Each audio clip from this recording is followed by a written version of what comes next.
I want you to hit me as hard as you can.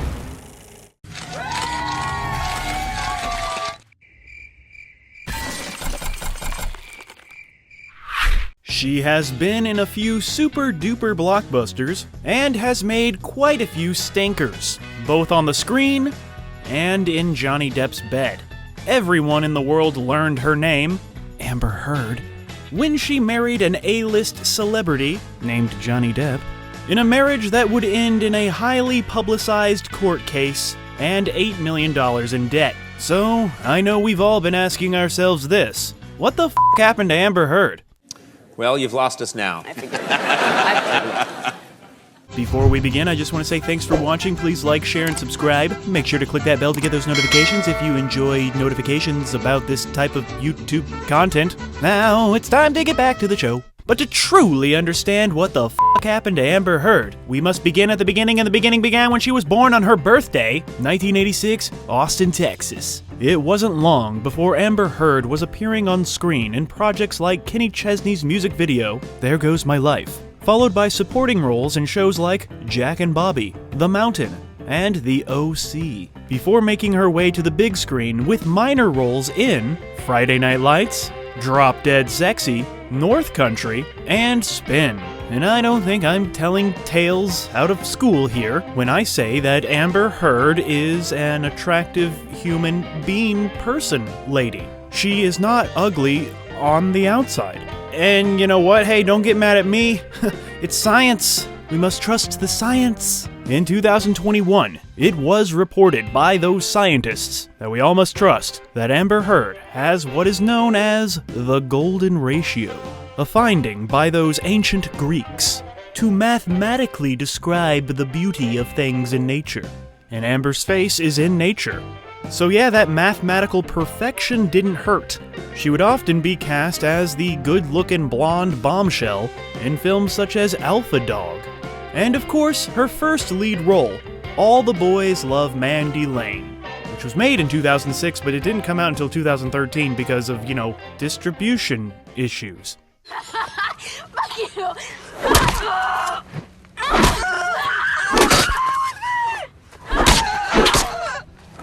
In the meantime, Amber Heard would continue to build up her resume with roles on Criminal Minds, Californication, Remember the Days, D-A-Z-E, in 2007, and a short-lived teen drama on the CW called Hidden Palms.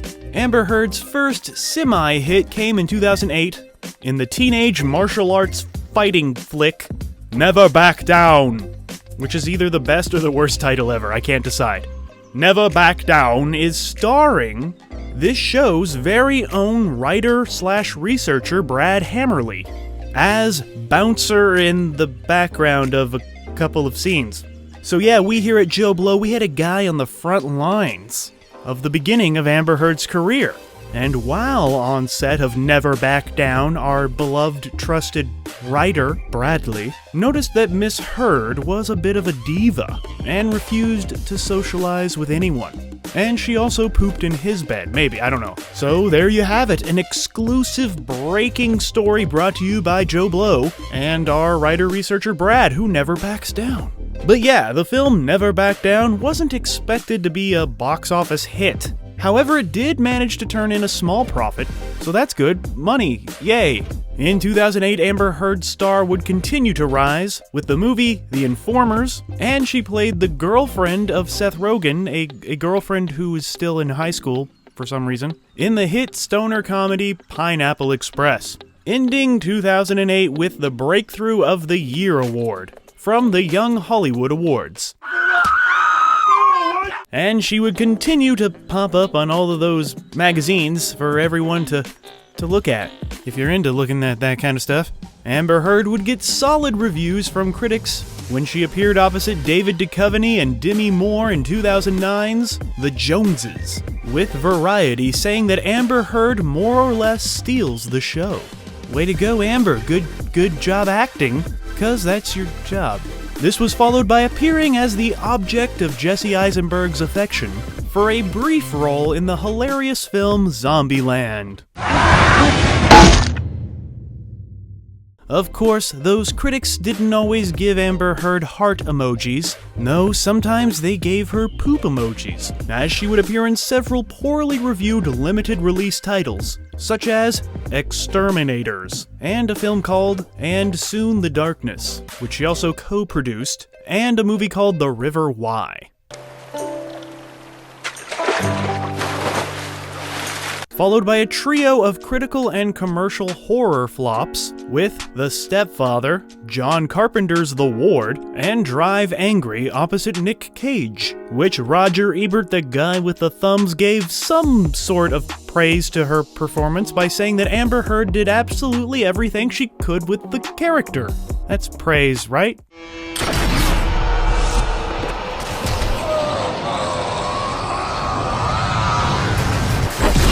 On the TV side of things, Amber Heard would voice herself in an episode of The Cleveland Show, appear in an episode of Top Gear, and star in a short-lived NBC series, The Playboy Club. Of course, in Hollywood, sometimes all it takes is one role to completely change your life, your career and your personal life. And for Amber Heard, that role was opposite Johnny Depp, who was returning to the world of Hunter S. Thompson in the film The Rum Diary in 2011. The film was a blink-and-you'll-miss-it affair, failing at the box office with just $30 million off a $45 million budget. Amber Heard accepted the role after both Scarlett Johansson and Keira Knightley turned it down, having reservations over the nudity in the film. But Amber Heard didn't care about that. Of course, the film The Rum Diary has only gained in notoriety in the years since its release, as it is the film where Amber Heard met Johnny Depp and their whirling romance began. At the start of this relationship,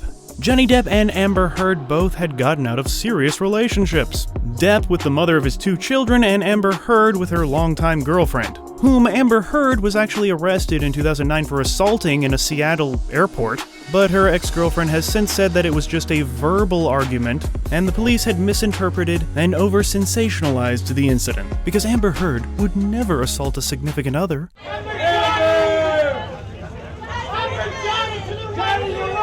While their beautiful, perfect relationship was blossoming, Amber Heard would continue to appear in movies that had no lasting effect. Whether it was executive producing and starring the mega flop Syrup in 2013, or appearing opposite Harrison Ford and Gary Oldman in the $17 million grossing Paranoia, which I hear is pretty okay. Amber Heard would close out the year 2013 by appearing in the sequel Machete Kills. In 2014, Amber Heard would be seen spotted around town wearing a fresh new ring on her finger, sparking rumors that her and Mr. Depp were engaged to be married. Miss Heard could be seen opposite Kevin Costner in another forgettable big screen outing in the Mick G directed 3 Days to Kill. One movie critic called it pitiful.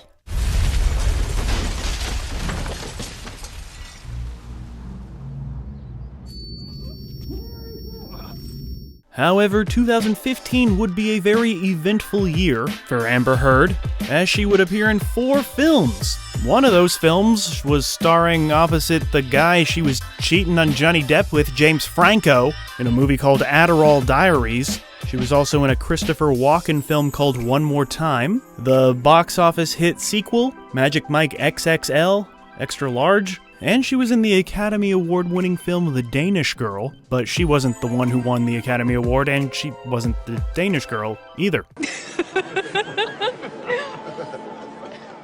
Yet none of those films seemed to move the needle on her career as much as the other big thing that Amber Heard did in 2015. She married Johnny Depp in a romantic private ceremony at their home in Los Angeles, and they lived happily ever after. Wait a second! Did Johnny beat you up? Stop. Did Johnny brutalize you? Stop. Amber?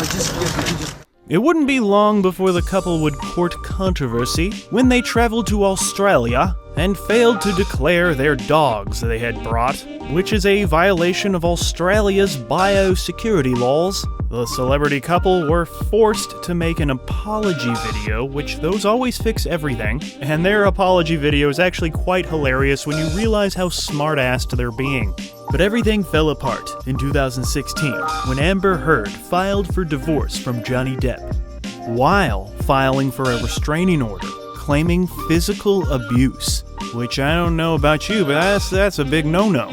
But she waited to do all of this until after Johnny Depp had secured her biggest role yet. So yeah, after appearing in another underwhelming film, I Do Until I Don't, Amber Heard would do the superhero thing, the DCEU. She would play the love interest for Aquaman in both the Joss Whedon ruined version and the Zack Snyder corrected version of Justice League.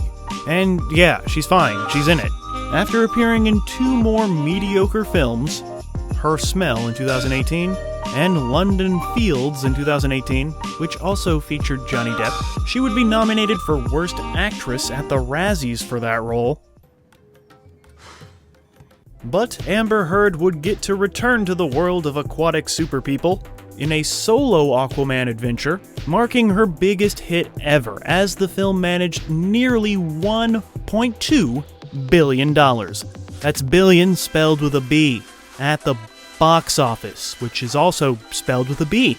Of course, the Aquaman film would garner a sequel, 2023's Aquaman and the Lost Kingdom.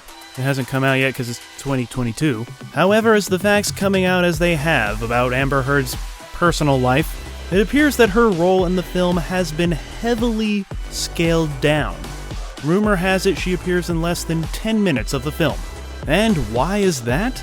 Well, in 2016, Amber Heard and Johnny Depp would settle their divorce with a $7 million settlement. A settlement that Amber Heard pledged to donate to charity. However, after the 2022 defamation trial, it came to light that Amber Heard never donated a penny. In the year 2018, Amber Heard would write an op-ed where she detailed being a domestic abuse survivor. While not outright naming her ex-husband Johnny Depp, it was clear who she was talking about. But Johnny Depp maintained his innocence, and in fact claimed that it was he who was the victim of domestic violence at the hands of Heard. So Johnny Depp decided that he needed to outright clear his name and restore his reputation. And in one of the biggest celebrity trials ever, Johnny Depp sued Amber Heard to a tune of $50 million for defamation over her article, because the dude was wrongfully kicked out of the Harry Potter and Pirates franchises. Because, you know, innocent before proven guilty means f*** all now. During the trial, many horrible and strange things came to light. But the big takeaway was that there was zero evidence of Johnny Depp ever being physically abusive to Amber Heard. But there was a taped confession of Amber Heard admitting to abusing Johnny Depp, while also mocking him, saying that no one will believe him, a man abused by a woman. She seemed to be taking advantage of the believe all women Me Too movement thing, along with Heard's own testimony that the jury would say did not come across as believable.